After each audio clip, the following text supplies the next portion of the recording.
Welcome to Gregorian chat.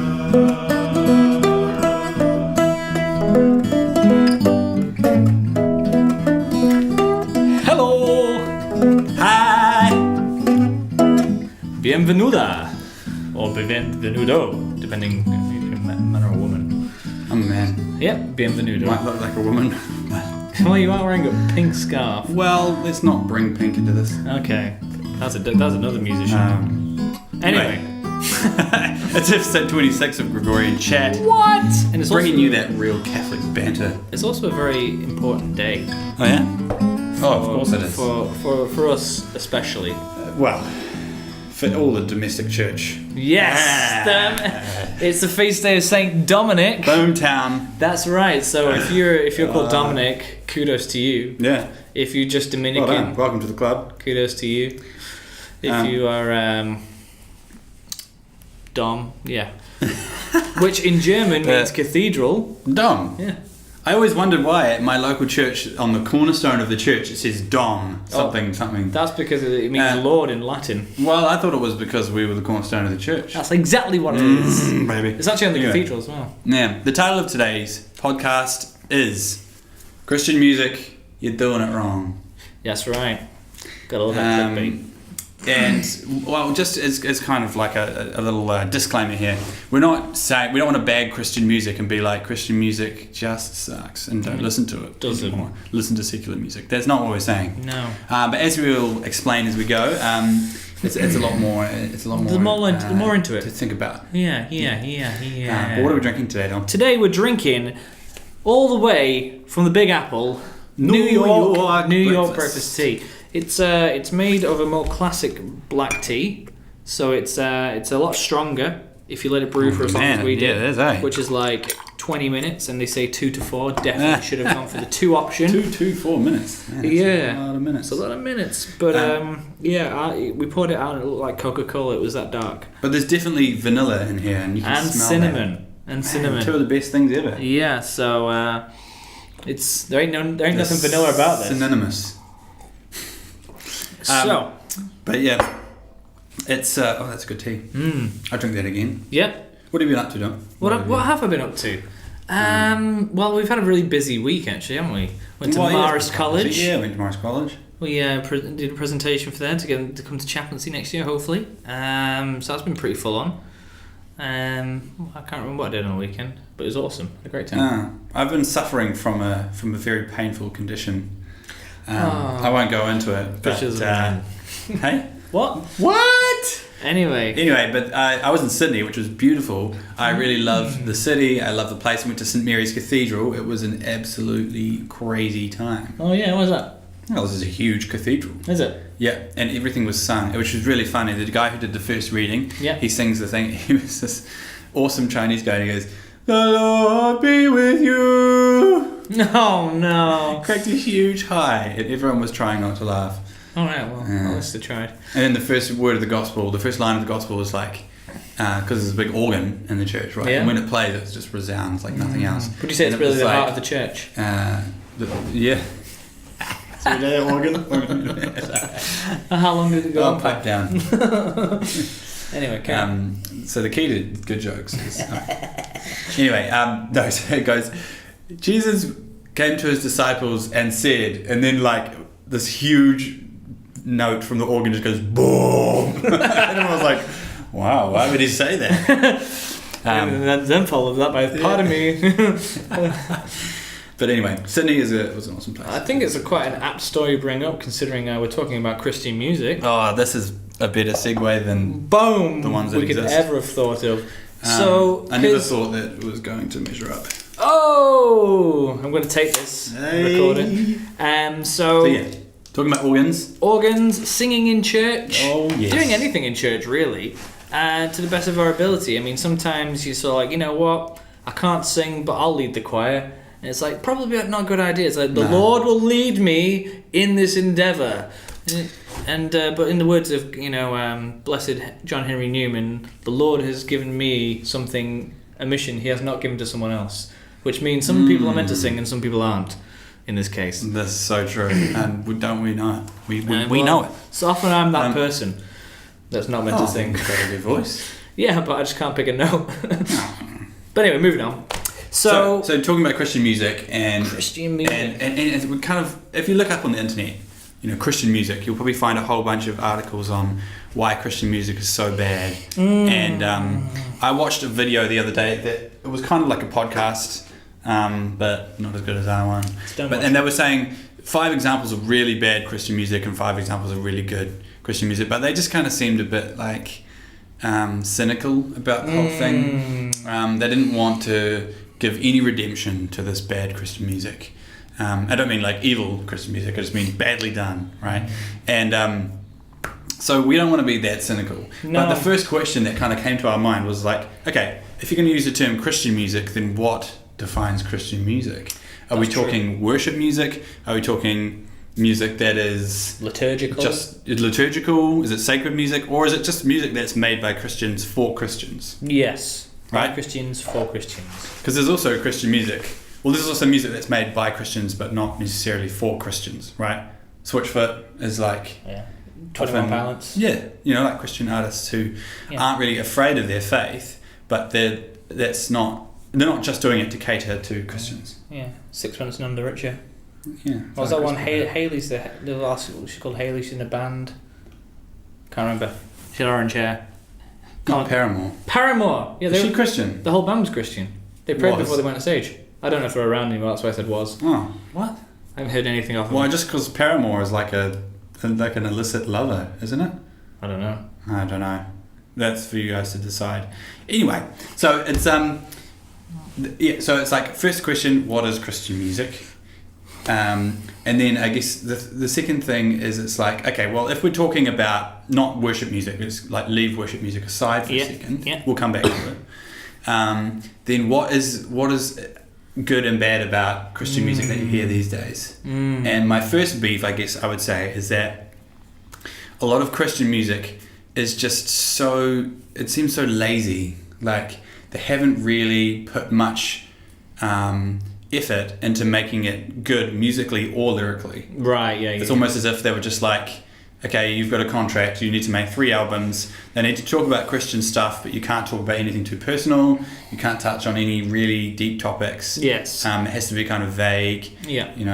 Yeah, and you get this across in Christian movies as well. It's like, okay, we're going to talk about fatherhood, so we're going to make a movie about fatherhood, or we're going to make a movie about this. And that's what the movie's about. And it makes its point in the first 2 minutes, and the rest of it's just a bunch of Christian jargon and scenes of people praying, and it's like, it's not really great acting or script, so I mean, so it's lazy. Well, I mean, I wouldn't call it lazy, but maybe immature. It's low hanging fruit. Yeah, it's kind of like, I can write, which means I can write a script. Let's write one. Yeah, it's kind of juvenile.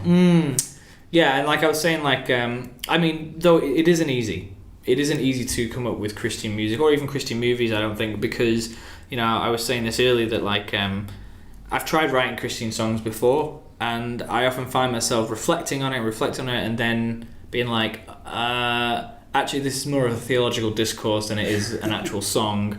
So I, how can I put music to this? Well, but this is another problem, and I think that a lot of music has become, it's become for the easy listener. It's become easy listening music, right? So you don't necessarily have to engage with it. It's just there for you. It can be in the background. It might be a really cool beat in a tune, and occasionally you get one line that sticks out, and it's like, oh, that was cool thought. But music often these days is not made to be consumed in the sense of like sitting down and listening to a message, listening to the entirety of the song and having to put the pieces together.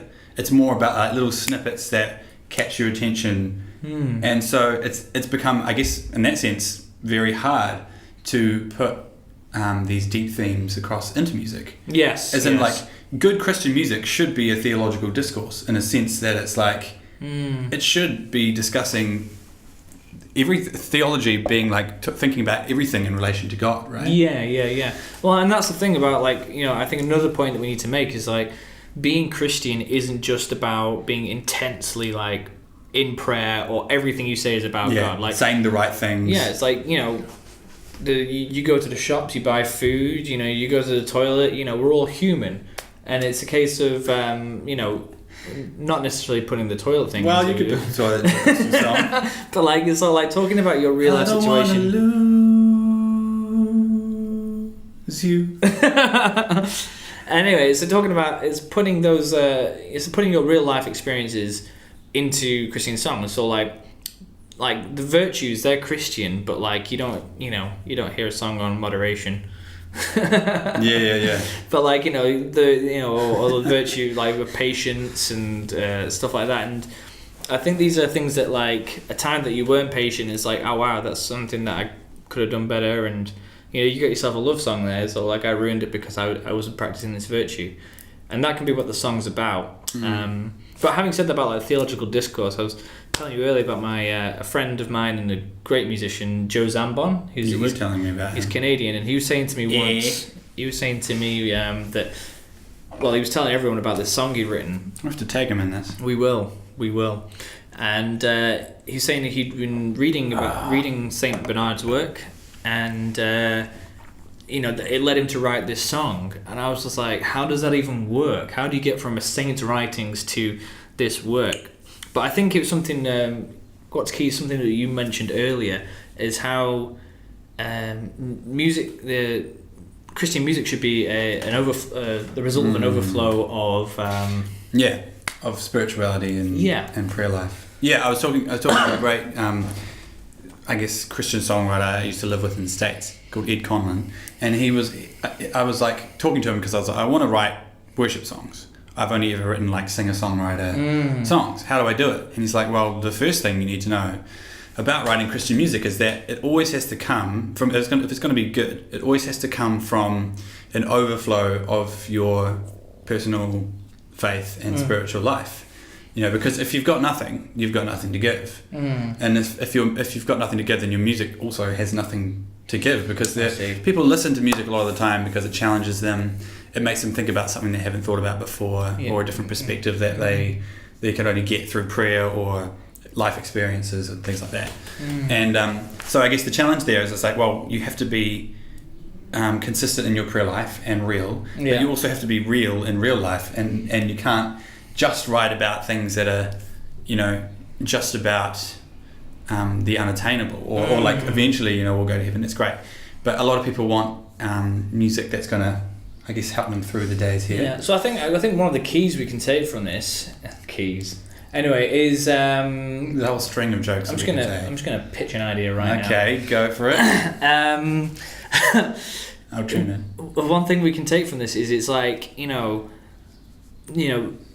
it's not so much about writing the music, it's about living the Christian experience. It's about actually doing the prayer, it's about being formed in our faith. So then when you finally get to the point where you are going to write a song, you have all the material you need because it comes from your life. It's putting you into this thing. And I suppose that's what we get from the saints, is their writings are revelations that came to them. It wasn't, okay, I've read all these other books and now I'm going to write a conclusion. It's a case of, through my prayer, this happened. I mean, you look at Saint Therese of Lisieux, and that's, she's a doctor of the church, but she wasn't a particularly well-learned person. And so, I mean, in that sense, you don't have to be the most amazing musician objectively, but like you can still create the most beautiful songs in that sense. However, there is something to be said for being a good musician. Absolutely. It's like, because you should always use the gifts that God has given you to the best of your abilities. And so it's like, we were talking about this earlier as well. I mean, when you're doing music, you should be doing the best music that you can do, right? Not necessarily just the most catchy, although maybe that's how you make your living. I don't know. But I think we should really strive to do the best music, the best art, the best, whatever it is we're doing. Accounting. Accounting. I'm saying all my words wrong. Luring. Countering, but it's like the quote that you always say, what Martin Luther said: a good Christian shoemaker doesn't make shoes with crosses on, but makes good shoes. Exactly. So I guess it's probably partly that, like, Opus Dei philosophy as well, right? Living with excellence, doing things to the best of your ability. And the thing that makes beautiful music is music is a response, right? So it's like, it's a response to things that happen, and the thing that makes it beautiful is it's like, oh man, the feeling that is accompanying this response, and the truth that comes with that. So I think Christian songwriters, first of all, need to be more honest, about what's going on. And in saying that, it's more challenging for Christian songwriters because they're accountable to more, right? If you're writing a Christian song, it also needs to fit within, it needs to be consistent with Christian doctrine. Yeah. It needs to actually, hopefully, move people towards better decisions rather than worse ones. Whereas other secular music doesn't have to do that. It doesn't have any of the I don't know what you'd say, the limitations. Yeah, the I checks guess. and stuff like the that. checks of Christian music to say, it doesn't need to achieve this purpose. It just needs to sell. Yeah. And it can create whatever response it creates. Yes. So I think as Christians, it's like, well, we can't just complain about Christian music all the time. We've got to understand. For Christian songwriters, it's a lot harder. Yes. Which is why when you see a good example of Christian music, you should really applaud it. Yes. And be like, well done. And really and praise that person by, investing in them, listening to their music on Spotify, Promoting maybe them. Buying a CD of theirs, going to their go on to concerts. Reinhardt Music and, and just other musicians as well. Nah. Anyway, but yeah, I think it's important for us as people that maybe aren't so musically inclined, people who just listen to music. It's like, actually no, I'm not gonna, like, because I've heard people say I don't listen to radio at all. I just listen to praise and worship music in my car, and that's fine. But don't draw the line there. It's like, I'm not listening to anything unless it's Christian.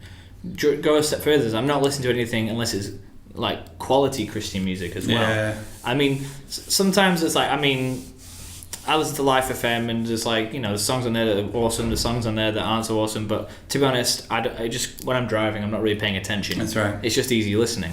But it's like, surely we can do that as Christians. Surely we can try harder to make better music that's, going to actually inspire people. To live better lives, not even just through the music itself, right? Yeah. A Christian composer should be able to write a beautiful, instrumental piece. Yes. Right. Yes. And so I guess it's the question there. It's just like, we need to do that. Matt Maher is coming to Auckland in December. Speaking of good music. And it's, I really like Matt Maher, not just because he's Catholic, but also because he's Catholic, and he's got some great tunes. I think also he doesn't just have good music, but he's got good content. You can tell that's theologically well-grounded. I feel like some of his songs, I can just pull so much out of it. Yeah. I could write. I get so inspired by it. I could be like, oh wow, this is telling me so much about my faith right now, and this is what I'm singing. And another thing to pay attention to is what we pray is what we believe. And so putting that into the mix when you're thinking about songs, it's not easy for Christian artists, but it's not impossible either. Exactly. So be a little easier on them, but also try and encourage them. If you know some Christian artists, or if you ever wanted to write Christian music yourself, you've just got to chip away at it like everyone else does. Yeah, you got to start somewhere. Piece by piece. Pick up the guitar, start with your 4 chord progressions, and then work your way upwards. Well, there you go. Thanks for joining us for this episode. That's all we've got time for today. But we will be back next week with probably a pretty intense podcast, hopefully. And we will see you then. And if you have any more comments or anything, just put them below. Share it. Keep the discussion going. Keep it Catholic. Keep it good. Kia ora. God bless. There we go.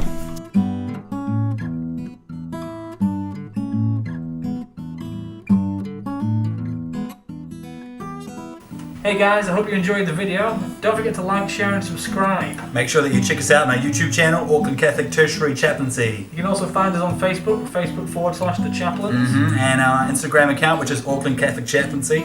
We're also now on iTunes. Just search up Gregorian Chat. Boom. That's right. Thanks for listening. God bless.